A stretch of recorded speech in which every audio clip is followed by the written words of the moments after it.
Welcome to Follow Your Joy podcast, where intuition is the doorway to your wisdom, your genius, and your joy.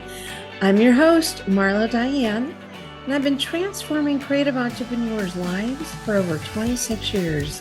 Through two businesses as a success coach and a business strategist, and prior to that, an entertainment publicist and a talent manager for 2 decades. It's time to make joy your inner GPS for life and business decisions rather than lean on your logic and reason first. You'll not only be following what is most authentic to you and for you, but you will live the beautiful life that's meant just for you. You'll come to learn that following your joy is a life and a business strategy. Listen in for inspiring entrepreneurial stories and solocasts that illuminate how by trusting your intuition, you'll create a fulfilling result. Want to learn how to access, trust, or up-level your intuition? Join me in the conversation to find out how.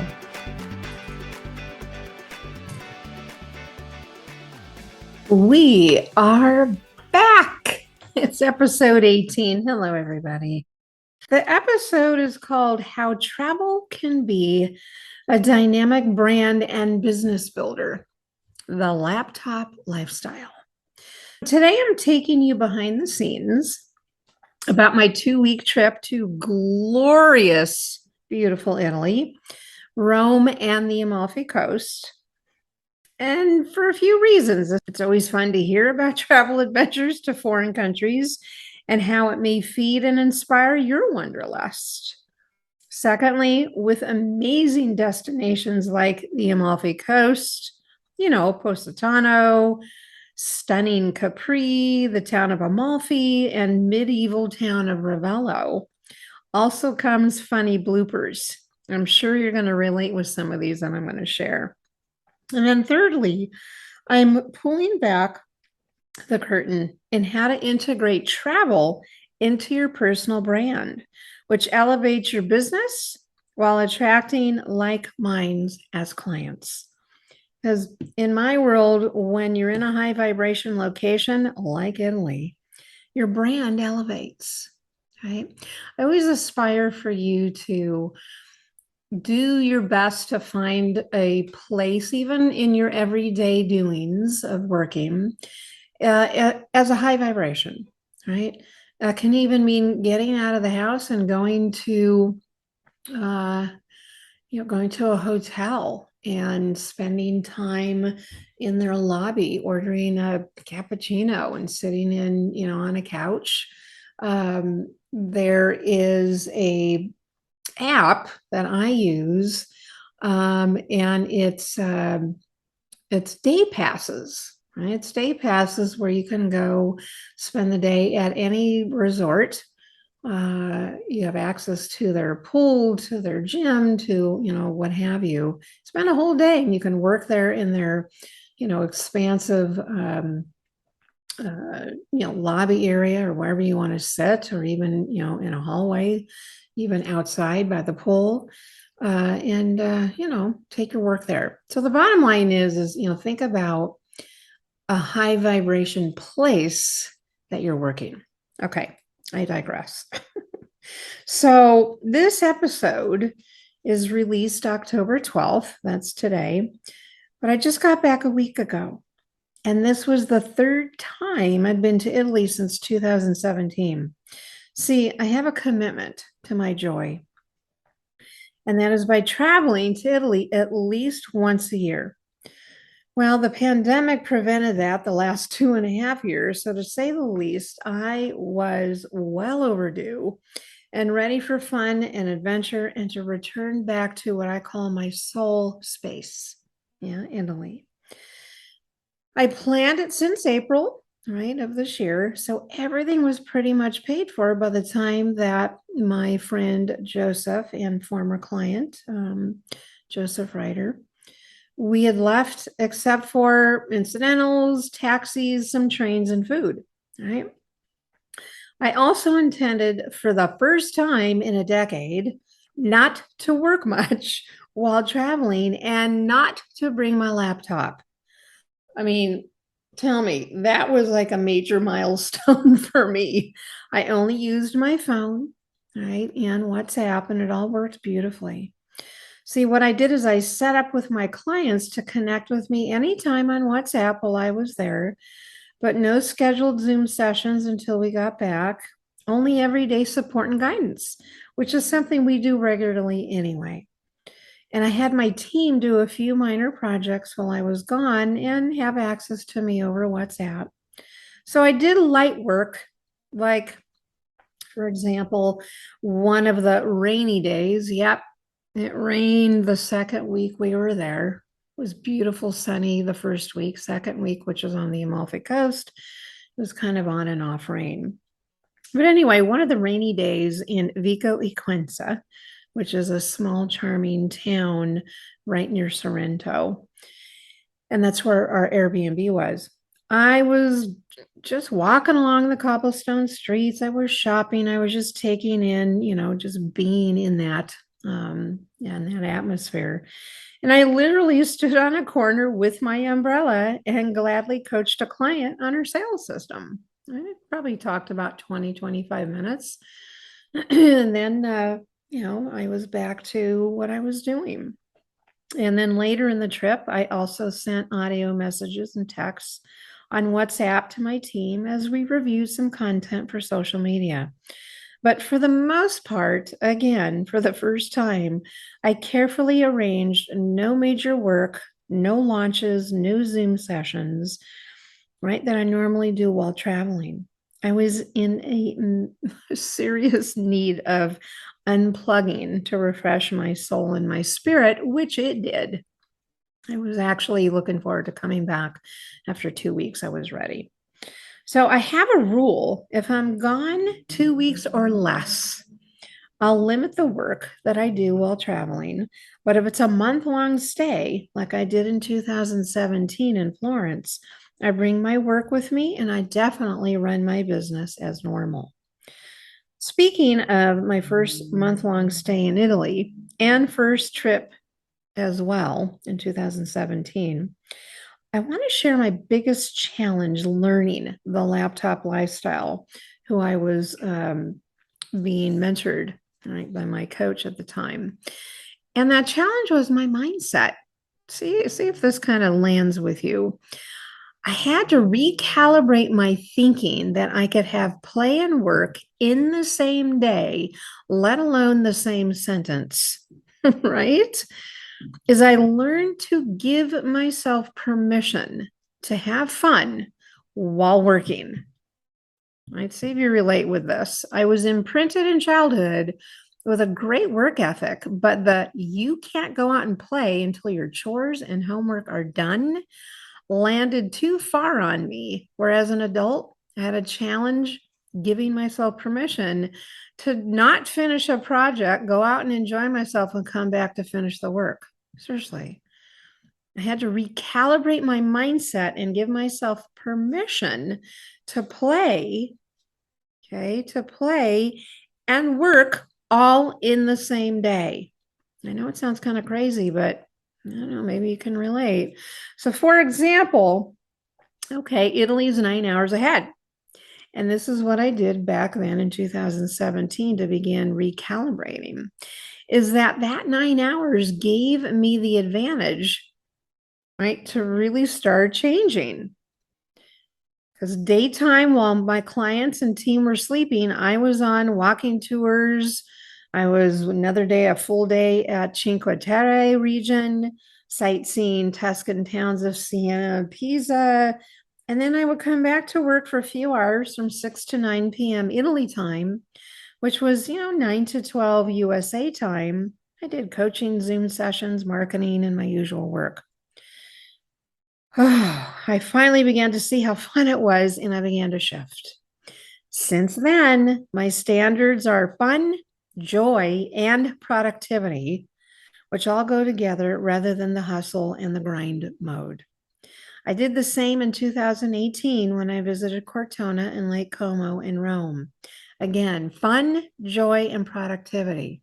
I worked a little bit. I think I had one coaching session the whole 2 weeks I was there, but definitely did some connections regardless. But this trip, again, I did it differently and I up leveled where I did light work again via phone and WhatsApp. And I arranged, again, for my private clients to really have full access to me while in Italy for whatever they needed to talk about. And it felt wonderful not being on a laptop, unplugging, right? But feeling liberated and free and still productive and connected by serving my clients, which I love to do. All right. So the coolest thing about this trip was not only the first time to Southern Italy, but I had Capri, the Isle of Capri, on my bucket list for decades. Yep. It was a lifelong dream that started my love of Italy. So heading over to the Isle of Capri from Sorrento on one of our days on the ferry, it was so exciting. I felt like the little kid, like the first time, if you will, going to Disneyland. When we walked off the ferry, my first step onto the dock, I said, I did it. I totally felt it. I took it in. It was real. And the whole day on the island was amazing. Breathtaking views from the top of the lift where the town of Capri is. We visited the Cartuja perfume brand factory. I arranged it ahead of time of our trip by reaching out to my brand partner, Mozzafiato, asking what I could do to support the brand. So she set up a 20-minute tour of this 400-year heritage brand, which is headquartered on Capri. On another day, we did a full day private tour of Positano, Amalfi, and Ravello. I used withlocals.com. It was just us and our guide in her car. She was quite skilled at driving those narrow, crowded roads along the Amalfi coast. I'm watching the coast on the right side. The left side, I'm looking at how she's darting in and out of cars on this narrow, these narrow coastal roads. I was pretty amazed how she navigated it all because I don't think I could have ever done it. Anyway, we saw a good portion of the coastal towns over 8 hours, and we spent another day in Sorrento, which Joseph and I really, really liked. It's a bustling, beautiful coastal town. And prior to traveling down to the Amalfi Coast, we spent the first 5 days in Rome, wandering the streets, going to the Pantheon, going to Trevi Fountain, going to various smaller towns. Our Airbnb was literally in Rome, right next to the Pantheon and the square with all the cafes and the fountains. Oh, so fun. So much fun. So those are some of the highlights. But with beauty comes bloopers. So here's a few behind the scenes. So Joseph, his luggage was delayed a day. He had to make 2 taxi trips and train trips from our Airbnb in the center of Rome to the airport by the time he got his luggage. There's a little bit of drama going on with that one for sure. Another one, after 5 days in Rome, right, we're heading down to the Amalfi Coast, but you had to get on an old commuter train that takes you from Naples to then, in our case, Vico Equense, which is, a few minutes north of Sorrento. Anyway, we're all packed like sardines, all headed to the Sorrento coast. And here we are, probably about an hour into our hour and a half train ride on this kind of rickety, I called it a World War II train with everybody in their luggage. And this old miserable Italian man began to sat down across from Joseph and I. And of course, there's not a lot of room, and our luggage is in front of us. We're holding on to it along with everyone else. And he starts literally, kind of yelling, saying, you need to move this luggage and you need to. And I kind of looked at him with a very, kind of calm face. I said, you could say that a little nicer. And that's what set him off. And he stood up and he did his tirade to everybody on the train. I mean, you can tell this guy is a commuter every day. He's probably in his 70s. Poor guy. He was just terribly miserable. and he was yelling at everybody, "You travelers, and you're supposed to put your luggage up on the luggage rack," which, by the way, fits about a purse. It was pretty small. Nobody's luggage was going to fit there. And, he was just not a happy man. So he was literally standing up like a soapbox and just yelling at all of us. And he finally sat down, went to his little crossword puzzle. And then a few minutes later, an Italian woman on another seat, a little ways down, started yelling in Italian to him. And then they're barking back, and forth to each other. Everyone's rolling their eyes like, oh my gosh, we were so embarrassed for this man and his tirade. And that was the first time in my 3 trips that I ever encountered anybody negative, because all the Italians I've met, and some are still friends today, are just lovely. So that was one. Another funny blooper was in Sorrento. I got stuck in a bathroom because the door got jammed. It wouldn't open. And so those of you that have gone to, Italy, as well as some other European countries, some of these bathrooms are kind of old. And so the door just was not opening. And I also had one of those the light in the bathroom had a sensor, so it kept turning off, and I kept having to wave my hand to turn the light on. And I'm laughing trying to open the door, and I ended up having to text Joseph to come help me out. So it was funny while it happened. And then lastly, navigating the Capri ferry ticket lines. Oh my gosh, Italians aren't necessarily known for good directions and signs and helping you get where you need to go. Yeah, you need to be pretty resourceful, and that's exactly what had to happen. Imagine over 300 people trying to get on these ferries at the dock. Right, this is in Sorrento, and our tickets needed to be printed out. And it couldn't have been done at home. It needed to be done there. And it took me being very resourceful and asking all around in some small little kiosk, where do I print this? And I walked into this small little travel agency with nobody in there. And it said, there was a sign, online, bookings, print your voucher here. I thought, okay, could that sign have been where we were in line with everyone else? Anyway, found that, thank goodness. And then on our way back, because the waters were pretty choppy, the ferries decided to stop all of the afternoon ferries coming back. And on our way to looking for another ferry, we stood in line, and I actually got the last 2 tickets on the 5 o'clock ferry going back. Everybody else literally had to stay on the island. Now, is that such a bad thing? No, we even considered, okay, if we get stuck, where are we going to stay? Which we ended up finding, a couple of different, completely, believe it or not, affordable places to stay because it was low season.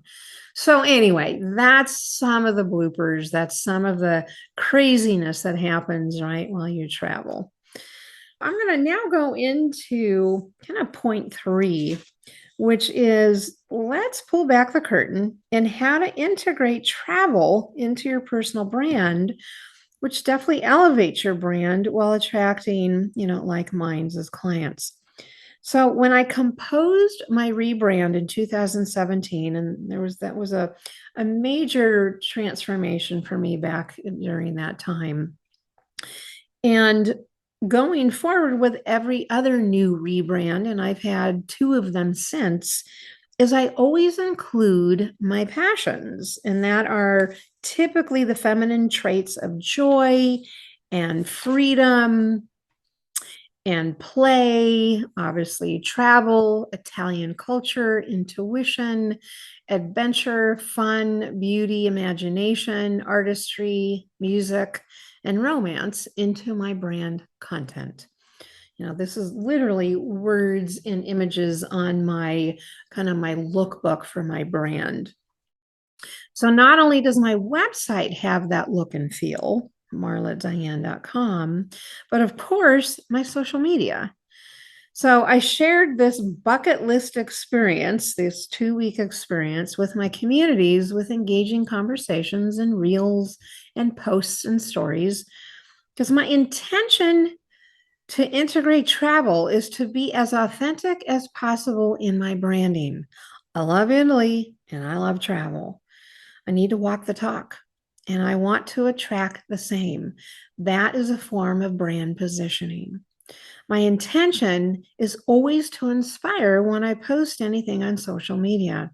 In fact, it's been my intention since social media came into our lives in 2007, 2008.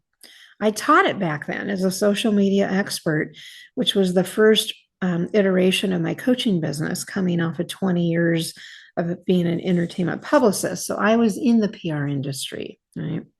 So the social media intention for me is always, what can I post to inspire others to have more hope and joy? September 19th through October 2nd of this year was no different. Comments began flooding in on my Instagram and Facebook photos and videos of ancient Rome and stunning Sorrento and Capri and Positano and Ravello. Comments like, "You're on my dream trip. Thanks for the inspiration." Or, "I've always had Positano on my travel list. How wonderful." "Larger than life, beautiful Italy is, walking on the roads that are thousands of years old." Another one, "Loved your blooper stories. They brought your experience to life. Travel is so much about getting through these unique experiences with a smile." Another one, "Yay. And even the clouds parted," right? To welcome you, Bellissima. "Thank you for sharing the beautiful photos," another one wrote. "Brought back great memories of the beautiful island of Capri." So, that's inspiration. That made me happy to know I inspired my communities, my friends, my colleagues, my clients. And I want this for you too. I coach most of my clients how to have a laptop lifestyle brand and business. I invite you, right, to see if that's a fit, okay, and reach out. A few blog articles and episodes back, I wrote and spoke about transformational travel is a thing. So again, this is content around my brand that has to do with travel. So I'm writing blogs, I'm writing podcasts around it, etc. So anyway, transformational travel is a thing. And I wrote that in reference to my love of travel and how I integrate it again into my brand. So consider this kind of like a follow-up, right? So as the days unfold here back at home, and I've been back now, for a little bit, I intentionally seek ways to change my habits and my behaviors and mindset due to the travel experience that always affects my heart and perspective on life. Because travel is transformational if you really, really dive into the culture and take it in and not be in a rush, right? And be able to literally just walk the streets and be part of the culture. I could go on and on. So far, I've refreshed and up-leveled my passion for my desires and goals while doing what I love, which is inspiring humanity even more. And each time I travel to Italy, it's the same result back at home. Mindset and action changes going forward. So over the next few weeks, if you follow me on Instagram and Facebook and LinkedIn, you'll be the recipient of these changes when I offer new ways of up-leveling your own desires and goals. So what's on your travel bucket list? I encourage you to finally let go of all the reasons, if you have been, why you have to wait. Plan it now. Do it. Come on. I'm here for you. Have you been dreaming too practical? How about a new life design or laptop lifestyle business model? Is it on your immediate to-do list? All right. I highly encourage you to email me to schedule a chat about these intuitive sessions that I take you through. Let's get started on your next chapter or your new brand. As always, it's a delight to be here with you. And remember to follow your joy no matter what. Take care. talk to you in the next episode. Bye-bye. Thanks for listening in. You can find more entrepreneurial stories and resources at marladiane.com. And while you're there, enjoy my 3 free downloads to up-level your business and your life. How about you take a screenshot of this episode and tag me on Instagram by sharing your highlights of what you learned today? I'd love to connect there with you. Until next episode, take care.